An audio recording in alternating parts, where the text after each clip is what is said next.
Escute. Lucas capítulo 2, 8 a 11 diz o seguinte: Ora, havia naquela mesma comarca pastores que estavam no campo e guardavam durante as vigílias da noite o seu rebanho. E eis que um anjo do Senhor veio sobre eles, e a glória do Senhor os cercou de resplendor, e tiveram grande temor. E o anjo lhes disse: não temais, porque eis aqui vos trago novas de grande alegria, que será para todo o povo. Pois na cidade de Davi vos nasceu hoje, preste muito bem atenção agora, por favor, na cidade de Davi, chamada Belém, vos nasceu hoje o Salvador, que é Cristo, o Senhor. Você pode ver que o próprio texto foca fundamentos que são implícitos no texto, mas que se revelam como um fundamento maior. Vos nasceu um Cristo, não foi o simples Jesus, foi um Cristo, um ungido com um propósito, de se tornar Salvador e Senhor. A gente percebe duas formas interessantes como as pessoas estão comemorando. Essa maneira sensível, todo mundo dá presente, Natal é presente, não nos preocupa esses conceitos, mas precisamos entender que na grande maioria dessas festas se comemora um aniversário, mas dificilmente o aniversariante foi convidado, dificilmente, porque a presença do aniversariante mudaria o foco completo da forma da reunião, teria um foco totalmente diferente. Jesus, quando foi a uma festa de casamento, ele fez que o sobrenatural acontecesse, transformou água em vinho, e é assim que nós precisamos entender, quando se faz alguma coisa para Jesus, seguinte, que nem o pastor Flávio falou no domingo, que foram buscar um jumentinho, estava amarrado numa árvore, quando perguntaram, para quem é? Para Jesus? Pode levar. Quando as coisas são para Jesus, as portas se abrem, as facilidades acontecem. Mas é que hoje vos nasceu na cidade de Davi, aquele que veio para ser Salvador e Senhor. Preste bem atenção em João 3,16, preste bem atenção, porque Deus amou o mundo de tal maneira, que deu o seu Filho unigênito, para que todo aquele que nele crer não pereça, mas tenha a vida eterna. Então nós precisamos entender que todos esses textos, eles se correlacionam, objetivando oferecer uma essência maior, que é um resultado, que é uma resposta. Todo aquele que nele crer não pereça, mas tenha a vida eterna. A promessa de vida eterna não é uma promessa de um momento estanque, é de um momento progressivo, que vos dê a capacidade de construir uma vida eterna. Através de quê? Dos seus ensinamentos, dos fundamentos da essência do reino de Deus, da área comportamental condizente, com um caráter limpo, santo. Tudo isso advém de quê?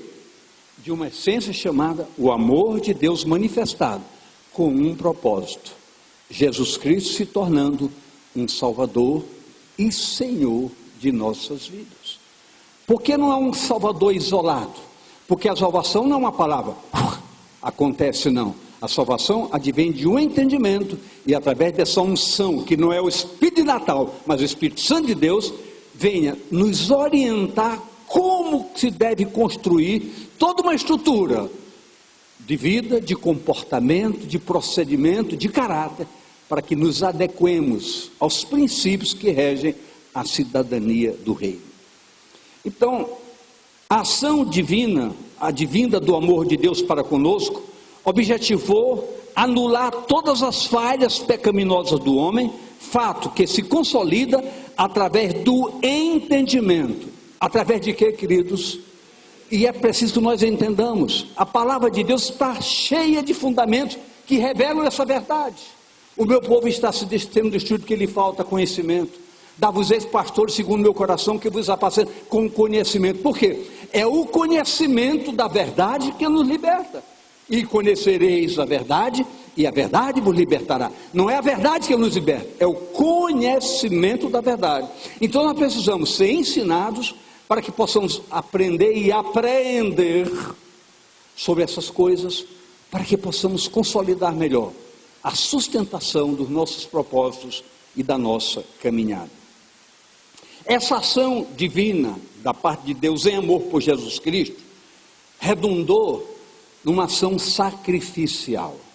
Essa ação sacrificial objetivou, por causa do amor, uma atitude de justiça e a geração de vida. Como é que se vê isso na palavra? Em 1 João capítulo 4, verso 8, diz categoricamente: aquele que não ama não conhece a Deus, porque Deus é amor. Então Deus manifestou através de Jesus o que Ele é, e a expressão desse amor foi mostrar esse amor por mim e por você, não olhando para as nossas falhas, para as nossas culpas, mas proporcionando uma oportunidade de nós revermos a nossa história e retornarmos à sensatez. Por que sensatez? Por causa da insensatez, nós nos afastamos de Deus por causa do pecado. E a sensatez voltou para quê? Para que, arrependidos do pecado, retornássemos para a origem, para um relacionamento real com Deus, que é a devida orientação que a igreja precisa receber para cultivar a cada dia a essência de uma intensidade maior de relacionamento com Deus. Justiça, por que justiça? Olha o que nos diz 2 Coríntios 5, 21. Aquele que não conheceu o pecado, o fez pecado por nós, para que nele fôssemos feitos justiça de Deus. Como é que nós podemos enquadrar o entendimento de um foco dessa natureza? Entenda bem, que culpa, dentro de um tribunal humano, eu poderia assumir uma culpa ou ser condenado por uma culpa daquilo que eu não participei? Adão pecou, Adão traiu os fundamentos de sustentação do relacionamento de Deus por causa do pecado, mas que culpa eu tenho? Se eu estivesse lá na hora, eu não deixava, eu me agarraria com ele, sei lá, mas eu não tenho culpa. Então seria, no meu entender, ou num conceito jurídico natural, é muita injustiça eu pagando por aquilo que eu não fiz.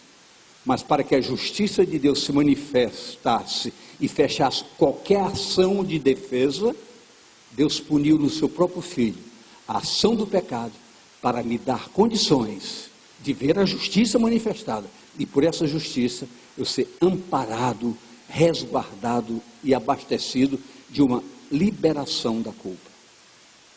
Então, esse tribunal potencialmente existiu, e a graça foi maior do que o julgamento, porque ainda que culpado por consequência da raça, fui inocentado por consequência do amor.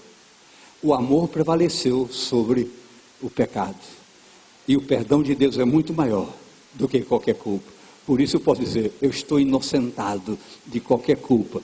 Hoje se comemora assim, embora a data aqui não tenha nada a ver com esse dia, nada, Natal, nascimento de Jesus não tem nada a ver com 24 de dezembro, mas isso pouco importa, importa que ele nasceu para ser Salvador e Senhor da minha, da sua e da nossa vida.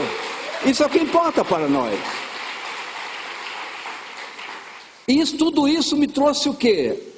A ação do amor, a manifestação da justiça me trouxe o quê?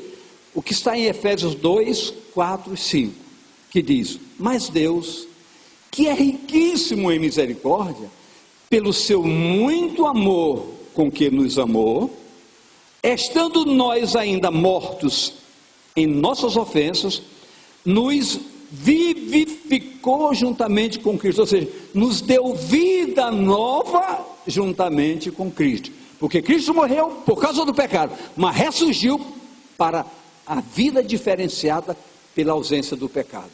E quando nós entendemos que cristianismo tem um fundamento, que o nascimento de Jesus tem uma razão fundamental para a minha vida, que eu vou já detalhar mais, é que eu estava condenado por causa do pecado, mas recebi vida de volta por causa da graça advinda da justiça provocada pela essência do amor de Deus para conosco. Esses elementos todos, potencialmente disponibilizados como graça de Deus em Cristo para todos nós, advém de uma ação operativa que demandou da pessoa do Senhor Jesus a essência do que se chama obediência. Obediência. Num tribunal natural, numa análise simples, mas objetiva na visão humana, como é que alguém pode pagar o preço da culpa dos outros? Como é que pode isso acontecer? Mas no tribunal divino isso é tão forte que a dimensão, por isso que se canta muito aquela música, que amor é esse? Como é que se pode mensurar um amor que não mede consequências, não faz avaliação se é justo, se é injusto, se é certo, se não é certo, se é correto, se não é correto? Apenas diz: eu quero salvar o homem, eu quero trazer de volta o homem que eu criei a minha imagem e semelhança, ele se corrompeu pela liberdade que ele teve, mas eu quero esse homem de volta. Foi o que Deus fez, não mediu consequência, não avaliou se a minha vida foi podre, foi desonesta, foi horrível, nada disso foi avaliado. O que ele avaliou é que eu não criei você assim, alguma coisa está errada, e eu vou consertar. Eu vou derramar o sangue do meu filho para lhe lavar, lhe purificar de toda imundície e limpar você, fazer de você um santo homem, uma santa mulher, independente do seu ontem. Hoje é o que importa, que nós somos nele e o que ele quer ser em nós. Mas escute, então essa obediência, Filipenses 2, de 5 a 8, veja lá.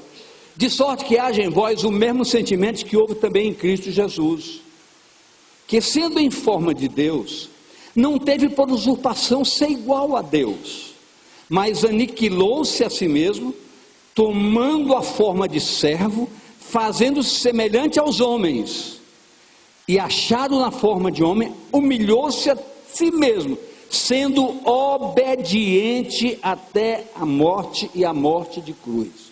Eu quero dizer, para que eu entenda, para que você entenda, para que nós entendamos, que sem obediência nós não iremos a lugar algum.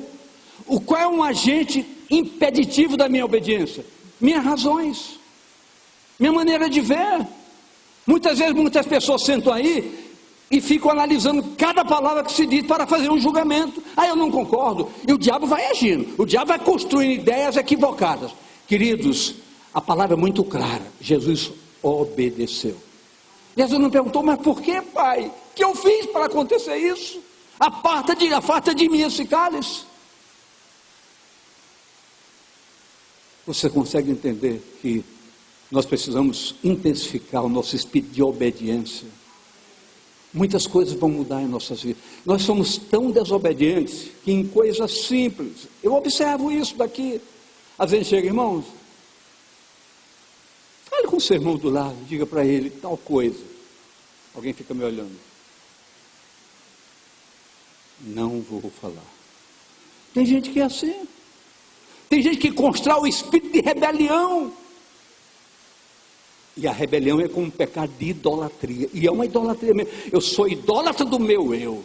Eu sou eu. Então nós temos que entender que Jesus nasceu para quebrar isso das nossas vidas e nos dar oportunidades singulares para que nós possamos ocupar um espaço diferente na nossa jornada, na nossa caminhada do dia a dia. Amém? Isso é o que Deus quer de você. É muito fácil eu dizer: você agora vai ser maravilhoso, Deus vai fazer maravilha. Isso é muito bom. Você vai dizer amém? Eu quero que você diga amém, porque eu posso ser diferente. Eu preciso obedecer e ser diferente. E quando eu me torno diferente, as coisas diferentes do reino se derramam sobre nossas cabeças. O fato já qualifica o que nos diz de maneira muito gostosa uma palavra do profeta Isaías, lá no capítulo 53, versos 4 e 5, que diz assim, 53, 4 e 5.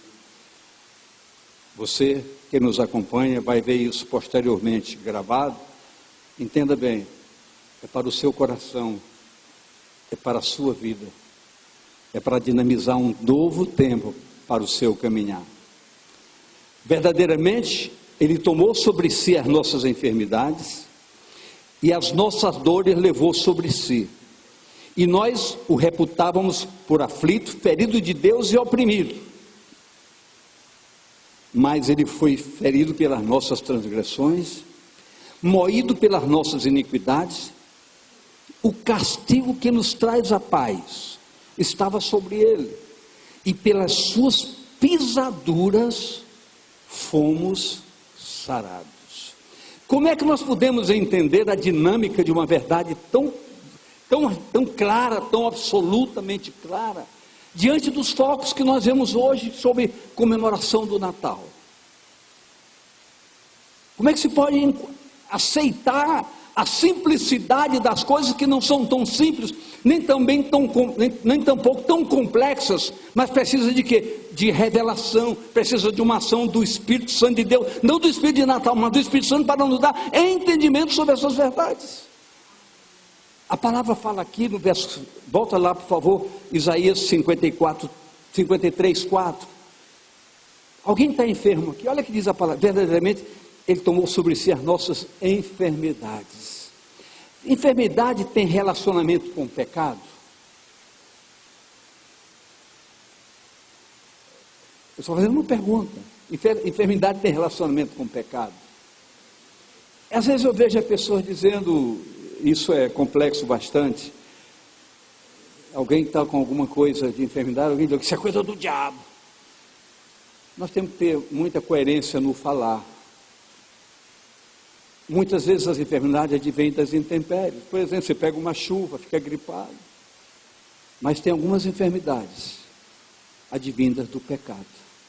E a palavra diz que a graça de Deus é tão forte, que quando nós entendemos o que significa a ação do poder restaurador de nossas vidas, a ação de um perdão capaz de nos livrar de toda a impureza do pecado, tenha certeza que até enfermidades vão embora.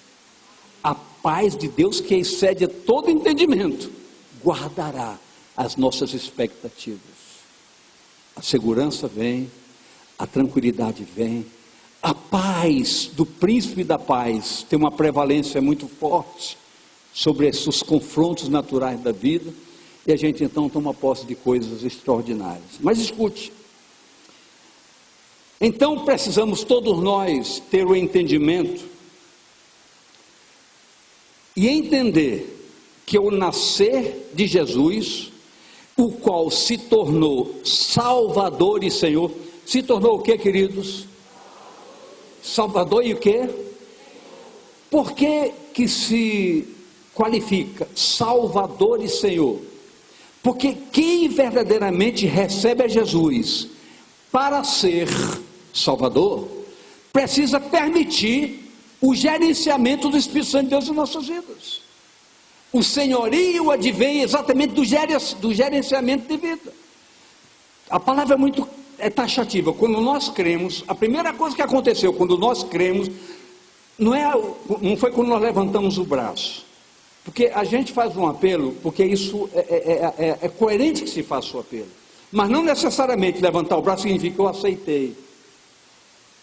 Aceitar é tomar posse, é receber.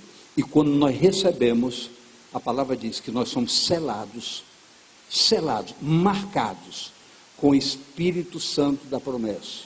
Agora eu pergunto para você, até quando nós somos selados? Até quando? Olha a dimensão do zelo de Deus. Até quando nós somos selados? A Bíblia diz, até o resgate da sua propriedade, até sermos resgatados como propriedade de Deus, para estarmos com Ele eternamente. Então, enquanto estivermos aqui, nós temos um um gerenciamento do Espírito Santo em nossas vidas. Daí entendemos que é o apropriarmos-nos do senhorio de Deus, via Espírito Santo, em nossas vidas. Mas preste atenção em algo: para ser Senhor e Salvador de nossas vidas, o que para tal, o nascer não era suficiente. Jesus então foi a condição de Jesus Cristo, ou seja, Jesus o ungido com um propósito, com um objetivo, por uma causa específica. Lá em Isaías 61 diz que o Espírito Santo veio sobre mim, me ungiu para isso, me ungiu para aquilo. O próprio Jesus falando isso. Mas essa unção veio objetivamente para quê? Para qualificar o Salvador e Senhor de nossas vidas. Pode me enriquecer.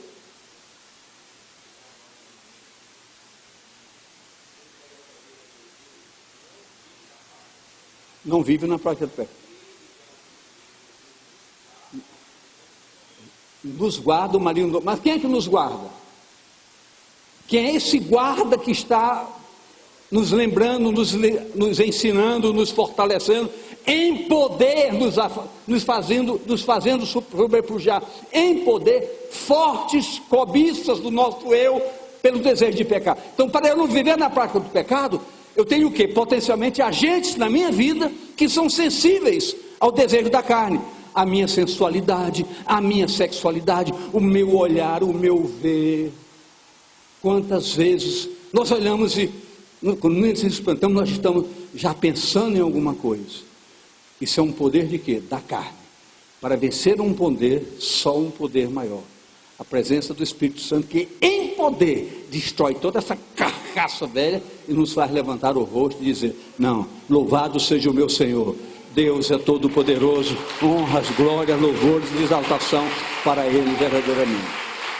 Mas escute, então ele foi levado à condição de Cristo, de Jesus Cristo, o ungido.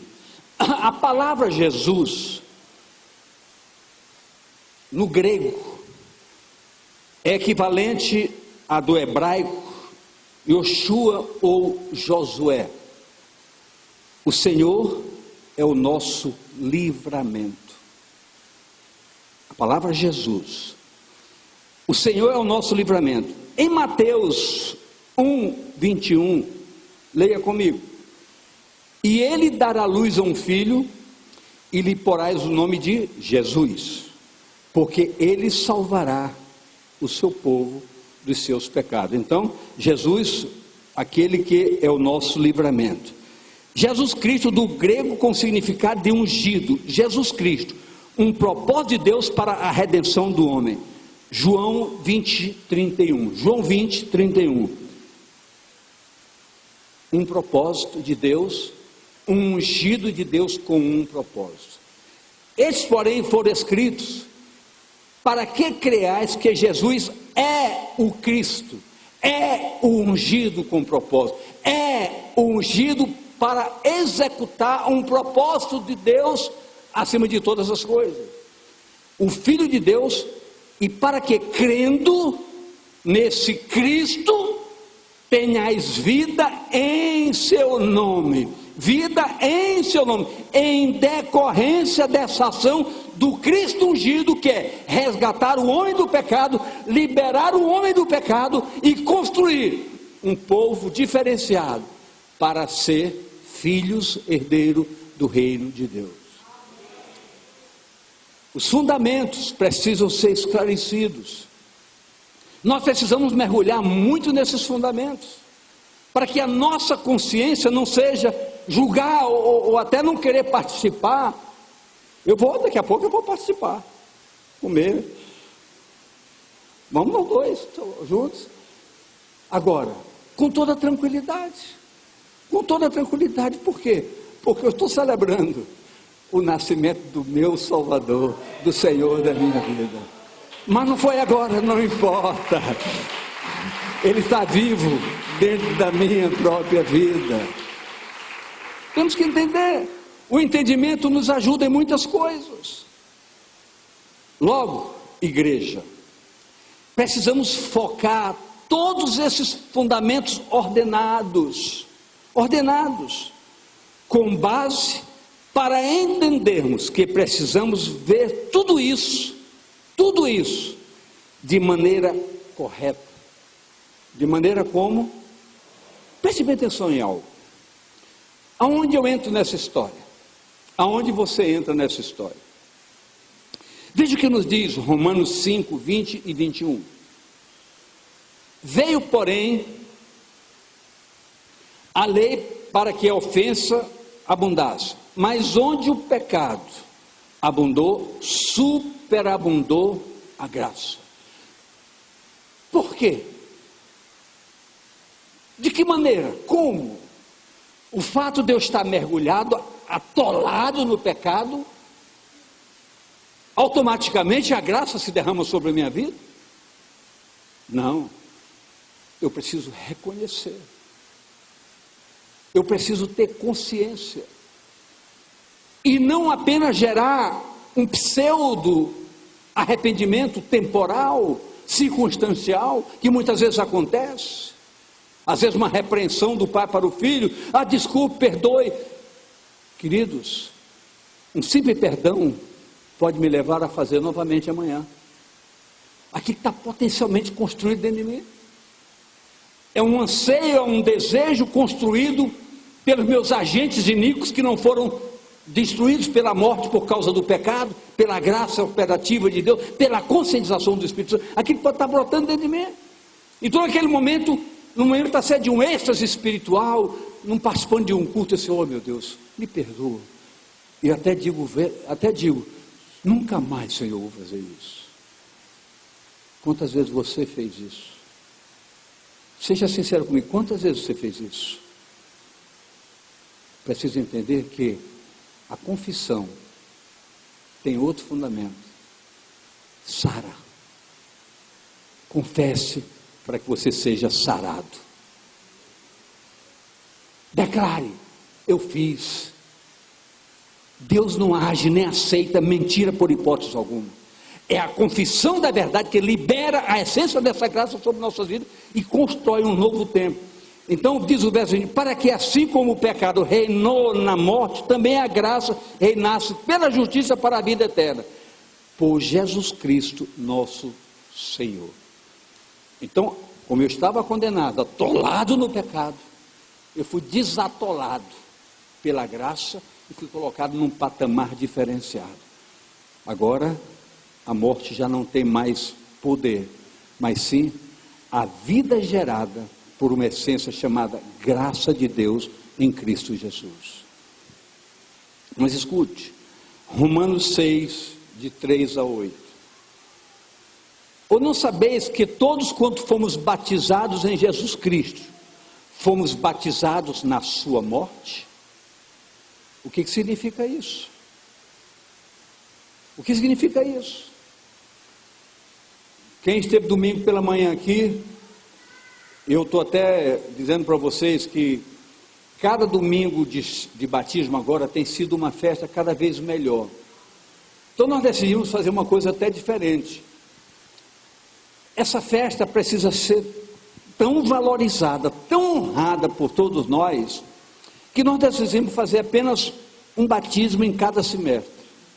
Mas fazer um batismo em que todos que vão ser batizados serão levados daqui, daremos transporte, todos vamos lá para o sítio, fazer uma verdadeira festa de adoração a Deus, de gratidão a Deus, por tantas e maravilhosas conquistas. Essa festa tem que ser cada vez melhor. Essa festa tem que ser o quê? E você não pode ficar de fora. Diga à pessoa do seu lado, você não pode ficar de fora.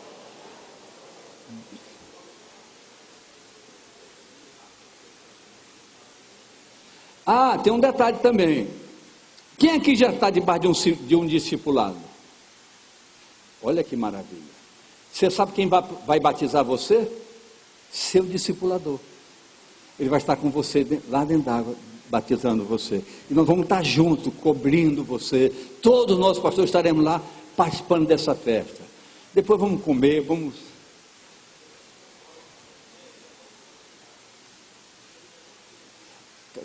É claro que ele sabe, isso é para quem não foi batizado ainda, claro. Quem já foi batizado não vai repetir.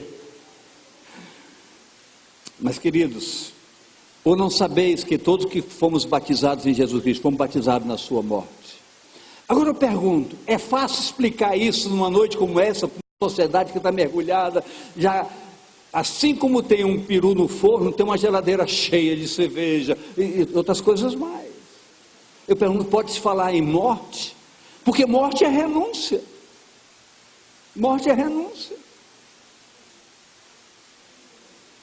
É fácil renunciar.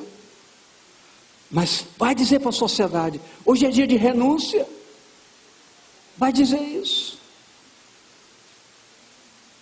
Mas entenda bem, hoje é dia de renúncia. Nós temos que entender isso. Diga isso para a pessoa do seu lado com muito carinho. Querido, hoje é dia de renúncia.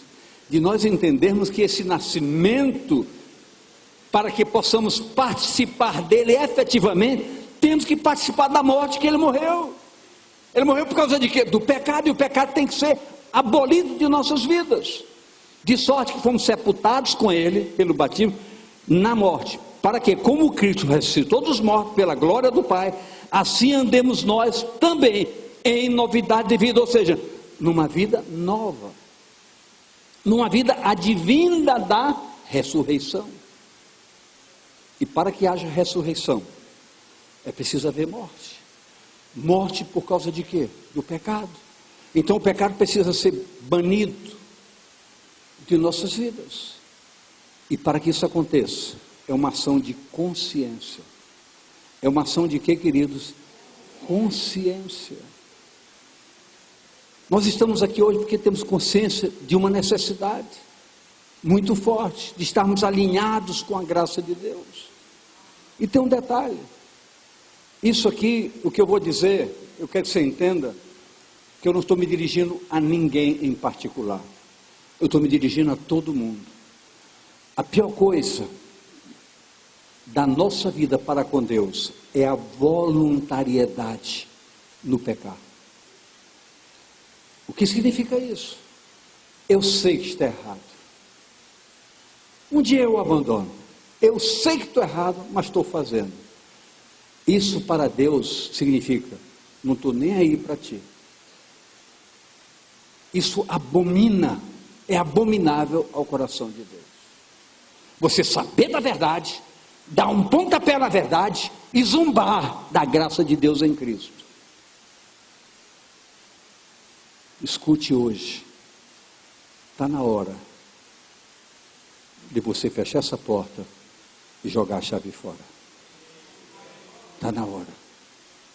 Antes que você ouça da boca de Deus um basta. É melhor se ouvir um basta do seu pastor do que ouvir um basta de Deus.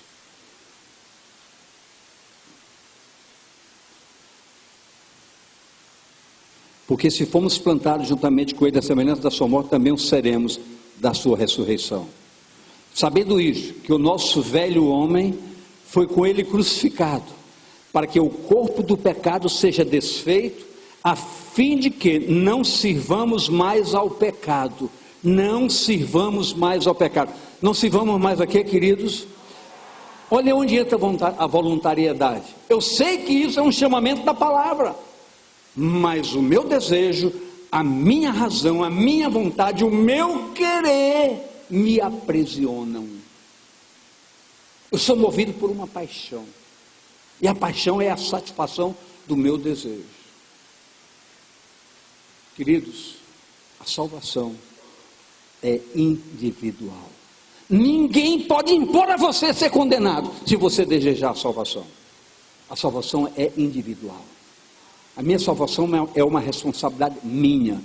Não era do meu pai, não era da minha mãe, não é da minha esposa, é minha.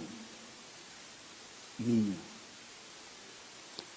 Quando eu conheci a minha esposa, ela era crente e eu não era. Eu fiz de tudo para tirá-la. Fiz de tudo. Daí um perigo muito sério de você se envolver com pessoas não crentes. Mas havia um plano de Deus nessa rota. Depois eu me tornei pastor dela, para você ver uma coisa. Tentei tirá-la e depois me tornei. Ela foi tão forte na convicção que me dobrou. Porque aquele que está morto está justificado do pecado. Ora, se já morremos com Cristo, cremos que também com Ele viveremos debaixo de um senhorio, para que Ele se torne o nosso Salvador. A Bíblia fala muitos textos, principalmente na carta de Pedro, que fala de Deus Salvador. Deus Salvador. Porque a ação da graça de Deus em amor, mandando a Jesus, é uma ação ativa do próprio Deus, sendo o gerador da salvação. Agora, o senhorio já é uma ação operativa da presença do Espírito em nossas vidas. Deus agiu para salvar, e o Espírito consolidou a construção dessa salvação. Tanto é que a Bíblia diz: operai a vossa salvação com temor e tremor, ou seja, construa a sua salvação com temor e tremor. Operai, operacionalize, exerça a prática de construir os elementos capazes de proporcionar essa ação salvífica ou salvadora. O que podemos entender é que a obra divina, partindo do amor de Deus em Cristo, traduz nascimento, morte e ressurreição. Então, por que não podemos compactuar com a essência tão simples do porque Jesus nasceu? Porque Ele nasceu com um propósito. Então, o que sustenta a fundamentação disso é um tripé. Jesus nasceu, morreu e ressuscitou. O que adianta eu festejar o nascimento sem cumprir o pacto da aliança redentora, que é a morte e a ressurreição? Eu estou participando de um pedaço, e a obra de Deus não tem pedaço, tem começo, meio e fim. Jesus nasceu para morrer e para ressuscitar. Ele nasceu para mim, morri com Ele, ressuscitei com Ele, porque Ele se tornou o meu Salvador e Senhor da minha vida. Então agora nós entendemos de maneira muito clara: mas pastor, que bom, o Senhor nos ensinou. Não, esqueça isso. Eu estou lendo com você a Bíblia nos ensina os fundamentos. Nós somos privilegiados em quê? Em compartilhar, porque a revelação nos é dada e nós somos obrigados a compartilhar, ensinar, instruir, com sabedoria, com entendimento, para que possamos nos abastecer de fundamentos que convençam, não só a nós, mas as pessoas que nos cercam. Precisamos entender que tudo isso precisa gerar em nós um Jesus Cristo, um Jesus Cristo, um ungido de vida, Salvador e Senhor. Precisamos ir a João 3, de 1 a 5 e 7. Precisamos ir lá. E havia entre os fariseus um homem chamado Nicodemos, príncipe dos judeus. Este foi ter de noite com Jesus e disse-lhes: Rabi, bem sabemos que é mestre vindo de Deus, porque ninguém pode fazer esses sinais que tu fazes, se Deus não for com ele. É verdade.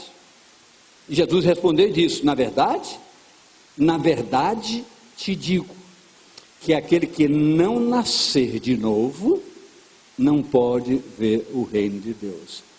Eu pergunto, Jesus é inconsequente, é incoerente? Claro que não. Ele disse: se você não nascer de novo, Nicodemo, você pode ser sábio como for, homem tão inteligente, tão culto, um homem de destaque na sociedade judaica. Tanto é que você foi me procurar e entendeu que eu não poderia fazer isso se eu não tivesse uma autoridade, um poder sobrenatural sobre a minha vida. Mas você não pode entender isso se você não nascer de novo. Ou seja, se você não morrer para os entendimentos naturais, para poder nascer de novo. E disse mais. Disse Nicodemo: como pode um homem nascer sendo velho? Porventura pode tornar a entrar no ventre de sua mãe e nascer? Jesus respondeu: na verdade te digo, que aquele que não nascer da água e do Espírito não pode entrar no reino de Deus.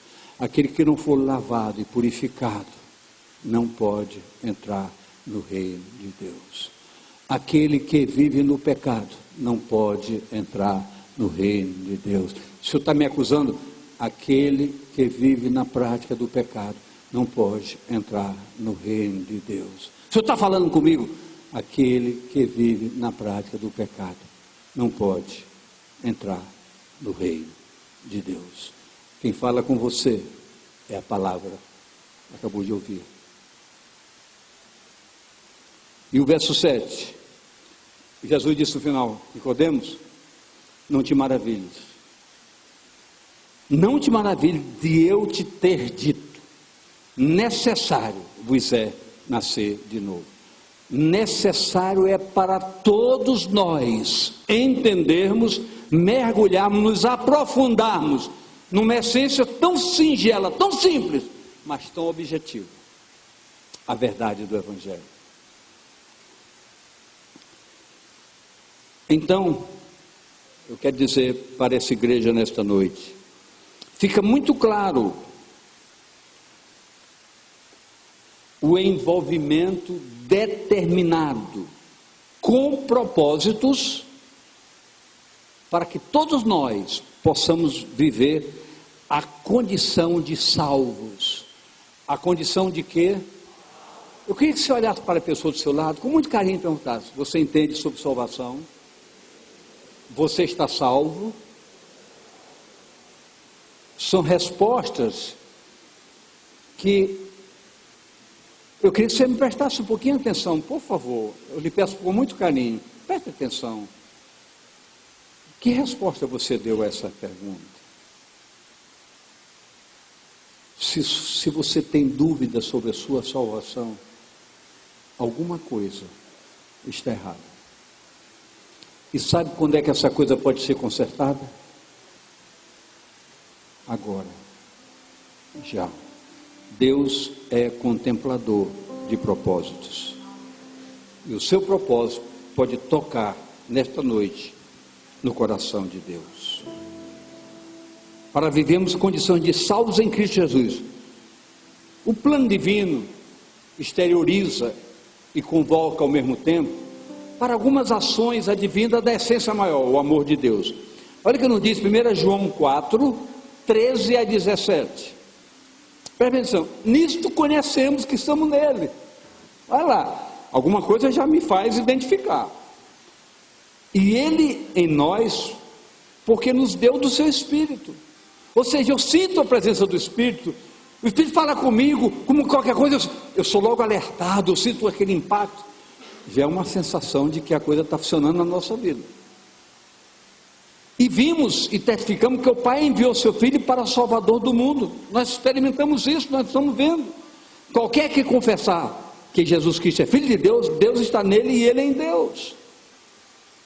E nós conhecemos e cremos no amor de Deus, no amor que Deus nos tem.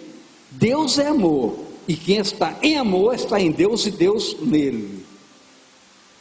Nisto é perfeito o amor para conosco, para que no dia do juízo tenhamos confiança, porque qual Ele é, somos nós também neste mundo. Queridos, amor confunde muita gente, confunde tanto, que a sociedade irresponsavelmente, quando fala no relacionamento sexual, fala disso, fala em fazer amor. Amor não é sentimento. O amor é um mandamento. E quando esse mandamento é cumprido em nossas vidas, ele se torna assim um sentimento, nos levando a sermos adoradores verdadeiros do nosso Deus. Então a prática desse amor não é relacionamento, é a sensação de compromisso com a verdade do Evangelho. O Evangelho fala sobre um homem que nasceu, morreu e ressuscitou. Essa prática é a evidência de que efetivamente nos apropriamos da graça redentora de Deus em Cristo Jesus. Eu quero dizer a você, essa noite é Natal. Feliz Natal. Feliz Salvador e Senhor da sua vida. Feliz o dia de hoje. Feliz essa vida que foi trazida por Deus para mim e para você.